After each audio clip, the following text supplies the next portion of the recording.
Welcome, I'm Void Dude, and if you are sick and tired of all the other Star Citizen content creators overhyping every little tidbit of information that came out of CitizenCon 2952 as if it were the second coming of Christ and the rapture is upon us, then man, lucky you, because I have a video for you today that revolves around actual entertaining gameplay, straight from the best event in our ludicrous space game. Man, throwing shade at other Star Citizen content creators for hyping their videos really gets the blood pumping in my downstairs special place for the absolutely massive, mind-blowing insanity that's coming up in this video of 4 ridiculously epic Jumptown heists. You won't believe number 3. So sit back and relax and give your nearest loved one the middle finger for the next 12 minutes of your life that you are never getting back. Let's begin. Number 1. The Spit and Swallow. We're on our way to the outskirts of Jumptown in an RSI Aquila again, and as you know, all good ships have a name, so I decided to call this one Swallow. We land and immediately depart Swallow on a Drake Dragonfly, which I've named Something Just Fell Off My Grav Bike. Oh well, Drake, am I right? Eagle-eyed viewers might recognize that I'm in a party with Jan412, who is the epic philanthropic medic from my 7 types of Star Citizens who go to Jumptown video. What a nice guy. If this is your first time watching a Voidyvid's Jumptown experience, you should definitely check that video out, link in the description. We're off to a good start as I eject from Something Just Fell Off My Grav Bike, oh well, Drake am I right, and nearly shatter both of my fibulas, but as it turns out, we're okay. Man, the overpaid Culto RX regeneration surgeons back at Everest Harbor will be so disappointed. Before coming to Jumptown, I somehow got a level 3 crime stat. I can't remember what for, but let's chalk it up to a bug, because I'm a pretty stand-up Star Citizen after all, and would never harm another player in this ludicrous space game, because according to certain Spectrum posters, engaging in any kind of act of violence in Star Citizen is tantamount to griefing and is a bannable offense. As a known slow learner, it took me a while to acknowledge the fact that the guy in the Warden up in the frosty skies of Lyria 100% has my bounty and is stalking me as if I was a popular ASMR silicon ear tongue and Jumptown was TwitchCon 2022. I make the strategic decision to ignore the intergalactic space for a year and head toward Jumptown, but man is it uncomfortable having a Sentinel's size 4 laser repeater pointed at you while you're trying to pull off an epic maze heist. I've done a lot of Jumptown this past year and I've got to say I've never quite experienced it like this before.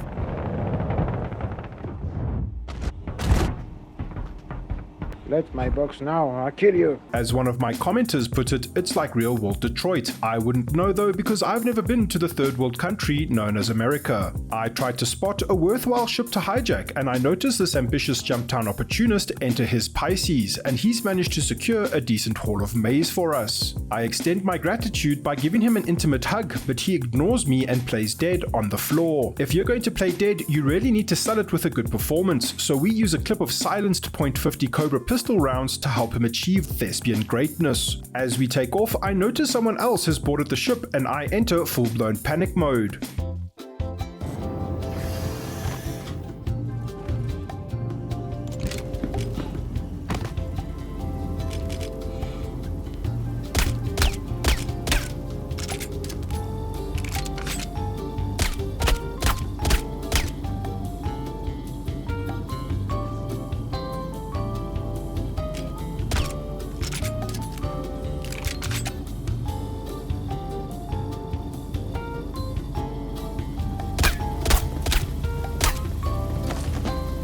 Let the record show that I'm not proud of what just happened. Clearly he didn't mean any harm, but I'm just some guy who enjoys stealing maize from people at Jumptown, not a f***ing Navy SEAL. Don't forget to like and subscribe. We're in a Pisces now. Maize.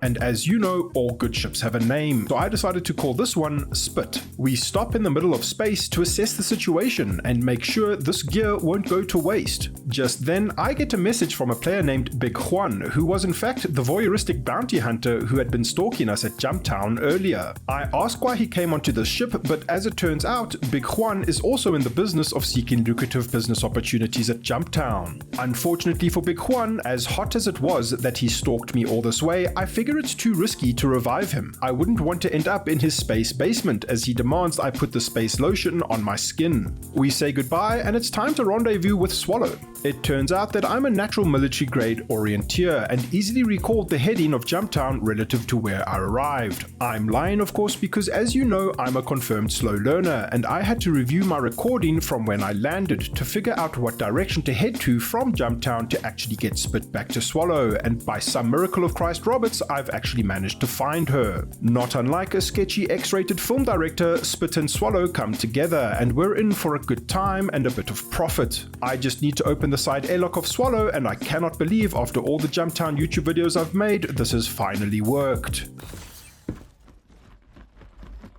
Oh well, never mind. Number 2. The Educator.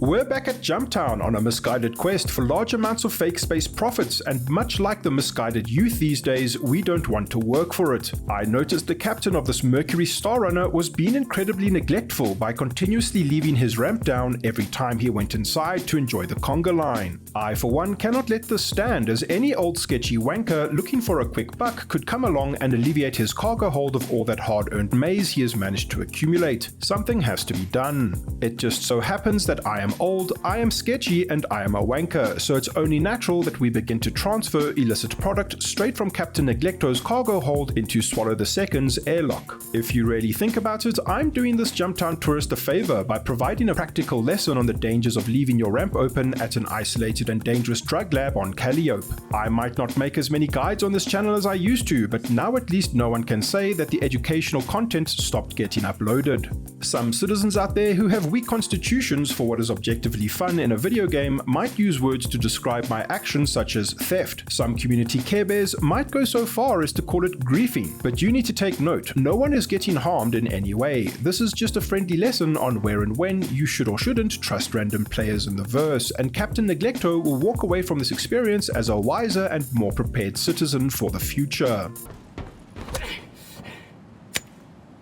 Oh, don't worry, I'll edit that bit out later. The captain of the Drake Cutlass, however, has probably been hurt before, and getting into his cargo hold will require the skill set of a master Jumptown jumper boy. Luckily, I've established myself as an intergalactic United Empire of Earth Olympic gold medal award-winning Jumptown jumper boy, as evident in one of my previous videos of The Truth About Griefers at Jumptown, so this should be a piece of cake. Well, instead of an epic heist, it's time for more panic-induced Jumptown gameplay as I do my best to break into the ramp. This inevitably fails because I clearly don't watch enough Mongrel Squadron Academy videos. If you want to be a better space thief pirate than I ever will be, definitely check them out, link in the description. The fact that this guy nearly pancaked me twice proves that Drake pilots are dangerously unhinged maniacs and should be feared and respected by all citizens around the verse. It's worth mentioning that at this time I completely forgot he could track my every move because we both have the contraband mission and I have a giant blue upside down triangle over my head. Oh well, never mind. Number 3. The Through and Through. An undisclosed amount of time later, and we're back at Jumptown again, and we're inside Amazon Web Services Data Exchange the 9th. It turns out that not all Drake pilots are created equally, as without his ship's closed ramp to protect him from non-consensual hugs, the pilot of the Cutlass drops like a sack of space tomatoes. That's not blood, it's only ketchup. The maze box we've acquired goes along with the rest of the product that the tragically deceased Cutlass pilot has managed to acquire for us. Not to worry, I haven't gone mad. This is just part of the through and through epic Jumptown heist play. As you can see, I have strategically placed Amazon Web Services Data Exchange the 9th in such a way that it won't only be sending and receiving losslessly compressed data packets, but it will also be sending and receiving life loss fully decompressed maze packets as well. Just then, the ballsiest Jumptown tourist I or you have probably ever seen appears out of nowhere, fresh out of his mother's womb and naked as the day he was born into his white space pajamas, and casually strolls right aboard Amazon Web Services Data Exchange the 9th mid-heist, and I am as perplexed as you are. I don't know about you, but this is kind of like a celibate monk accidentally stumbling into an erotic orgy, or a pedophile accidentally showing up to a 60th, or Chris Roberts showing up to a game's release party. It's like, what the hell, dude? JT's not safe. Show some respect. Do you even watch my channel? I noticed later while editing this video that he politely asked me to chill out in global chat, and man, sorry dude, that's egg all over my face. I totally would have helped you off my ship less dramatically if I knew how to read. Oh well, never mind. Number 4. The Stab and Boom. And for the last play today from the Jumptown Heist Playbook, I present to you the Stab and Boom. We're once again at everyone's favorite location in the verse, and not unlike AMC's The Walking Dead, the place is filled with mindless conga lining zombies who seem to be okay with the equal distribution of potential wealth. Last I checked, the verse was built on over $500 million cold hard United States capitalism dollars, crowdsourced from a cult of gamers who all share the same dream. Conga lines truly are an abomination.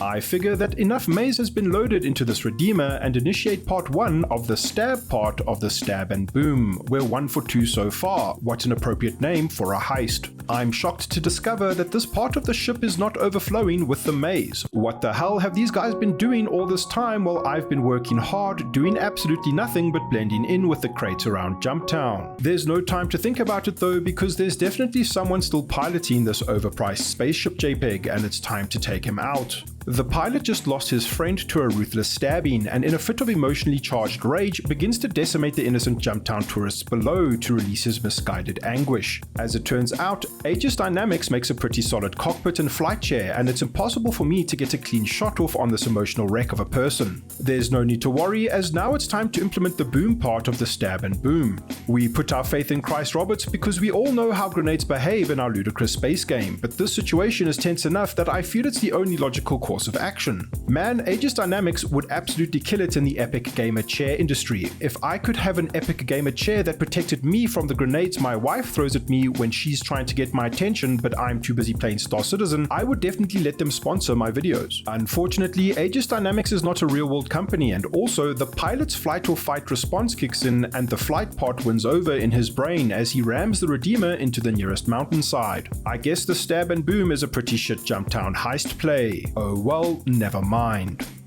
Thank you to all my patrons for all your support. Your incredible generosity continues to blow me away. If you enjoy my content and are interested in supporting the channel beyond a like and a subscribe, check the links in the description. It genuinely helps me to continue producing these videos. Thank you so much for watching. I'll see you around the verse. Cheers.